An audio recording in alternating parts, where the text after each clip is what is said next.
Elle va revenir, ce sera d'autres gens. Attendez, on va l'appeler. Merde, ça va? Tu peux s'il te plaît, me plugger ça et puis on va lui laisser un message. À mon avis, il n'est pas sorti de scène.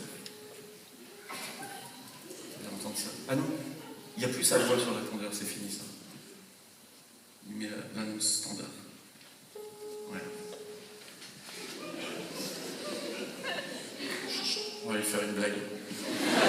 Mais il faut que vous rigoliez pas. Voilà, il est sur scène.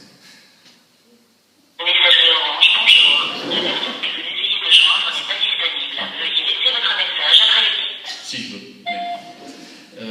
Jérém, c'est sa mère. Bon, écoute, je suis avec... Attends, je suis un peu emmerdé. Je suis sur scène en fait, donc voilà. Un peu caché, je suis sur scène avec le public de Toulouse qui me dit que le spectacle du 3 avril, tu étais censé venir jouer le 3 avril à Toulouse, c'est annulé. C'est annulé, mon pote, parce qu'il y a une... En fait, ils n'ont pas fini de construire un avion. Il y a une... Enfin, ça... Ils ont des soucis. Donc, il fallait qu'ils fixent une date pour faire une cassoulet. Et en fait, le maire organise,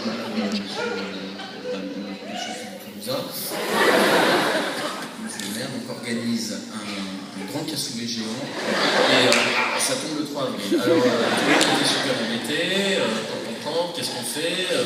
Bon, ben écoute, comme sa mère joue le 2, à ce moment-là, ce qu'on fait, c'est qu'on va voir de sa mère le 2, et puis le 3, on va bouffer du cassoulet. Donc, mon petit pote, on annule tout, t'annules les idées, tout ça, et puis ben, là, j'ai pris une vidéo de la Standing Ovation, donc je te la montrerai, et puis voilà. Allez, je t'embrasse. Bye bye.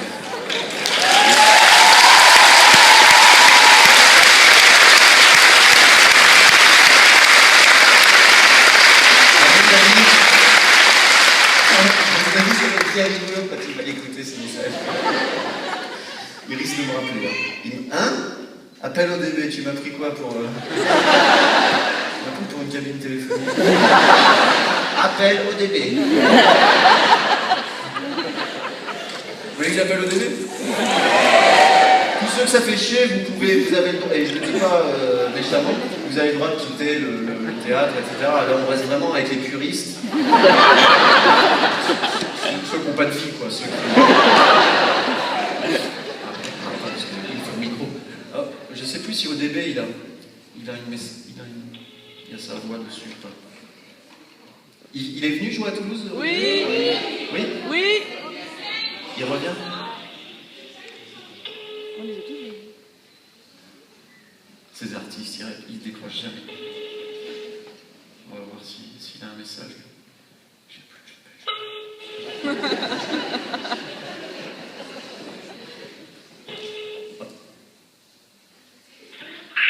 Sur le répondeur de logiciel de besoin, laissez un message. Une fois que vous êtes enregistré, vous pouvez raccrocher. Il vient en décembre. Olive, c'est de sa mère, à l'appareil. Écoute, je suis avec le public de Toulouse et j'essaye de leur dire que tu viens donc jouer en décembre au Casino à Toulouse. Ils ne me croient pas. Ils disent mais non, c'est pas vrai. Nous, on connaît notre programmation ici. C'est une programmation chic et classe. De toute façon, à la maison de retraite, ils sont pris. Donc non, c'est impossible. Donc voilà, je voulais que tu leur dises, que tu confirmes que tu venais bien jouer au Casino Barrière de Toulouse. Écoute, vois avec ton prod, parce que là, visiblement, personne n'est au courant. Voilà, je t'embrasse, mon pote. Bisous.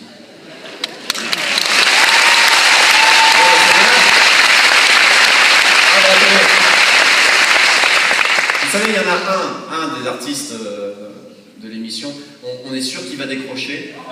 Ouais, c'est pas ça.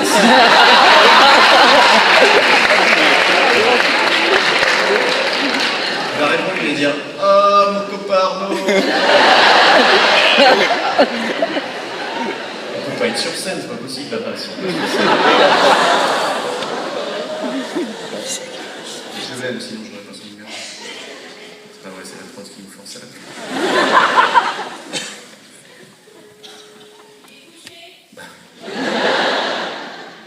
Tu m'étonnes.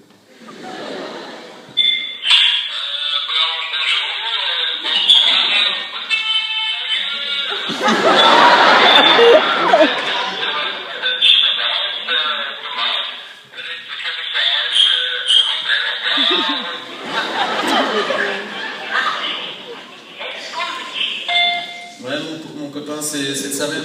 Je suis avec le public toulousain, qui t'embrasse d'ailleurs. Hein. Vous dites bonsoir à Babas.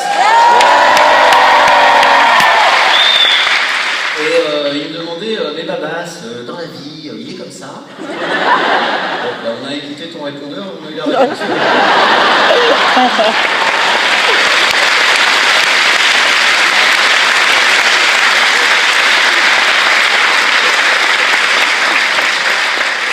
Je viens de m'apercevoir que j'avais encore un sketch à vous jouer, mais que ça fait 2 heures que je suis sur scène. Alors je vais abréger vos souffrances. Je voudrais juste... Excusez-moi, mais...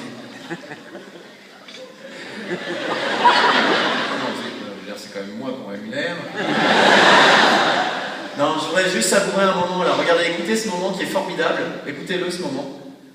Voilà, c'est un moment que je savoure, un moment un petit peu suspendu dans l'air et dans le temps, et je ris intérieurement, parce qu'à la seconde même où je vous parle, là tout de suite, il y a une personne dans la salle, une jeune fille, qui croit toujours qu'elle va m'endormir ma veste.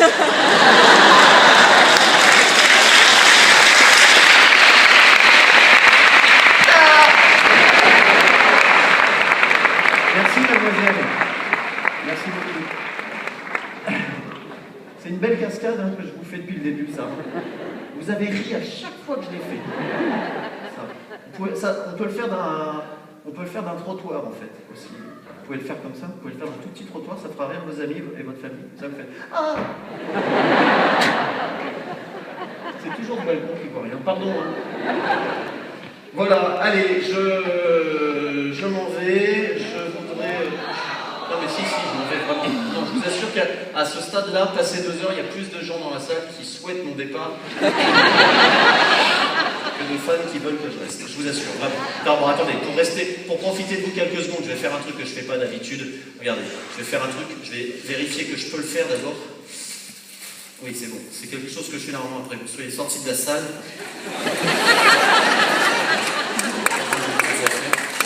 Ah, et vous savez, pour venir à Toulouse, je suis allé prendre un avion à Orly, et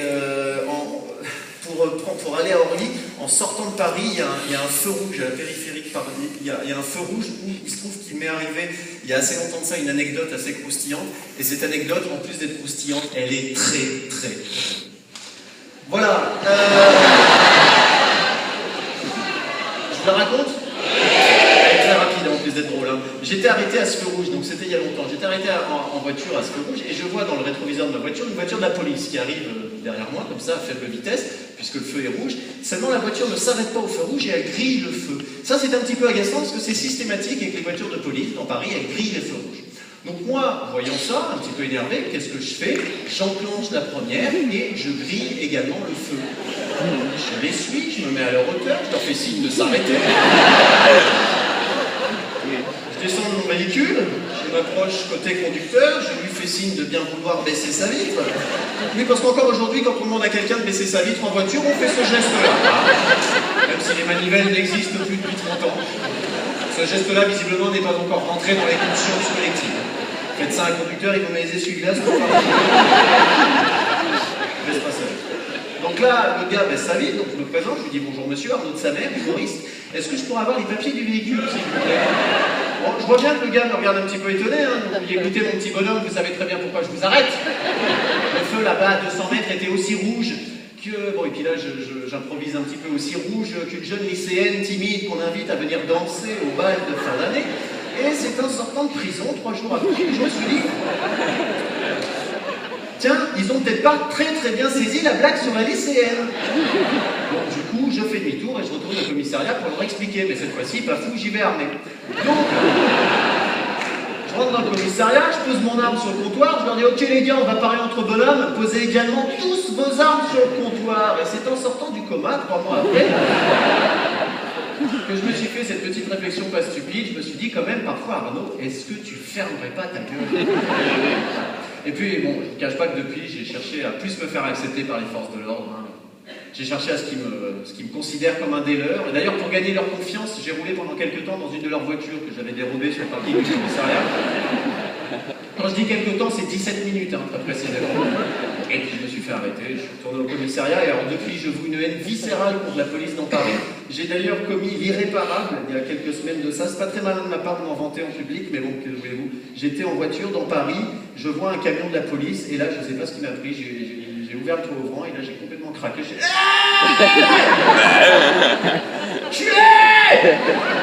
Tu es bon, c'est là? Eh bien, assieds-toi dessus, mon gros cochon. Évidemment, pour pas me faire gauler, j'ai immédiatement donné un grand coup d'accélérateur avec le pied droit. Mais le problème, c'est que j'étais côté passager, c'est ma mère, vous avez vu? Donc, quand j'ai donné le coup d'accélérateur, bah, j'ai juste écrasé les tomates. Hein, je suis retourné au commissariat et je leur ai fait une bonne ratatouille.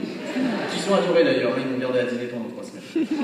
Voilà, c'est une petite anecdote que je voulais vous raconter. Maintenant, je file. Je voudrais juste, par souci d'honnêteté, avoir le dernier mot de cette soirée à l'attention de Laurent Ruquier. Laurent Ruquier, qui est donc l'animateur télé que j'aurais révélé ces 2 dernières années.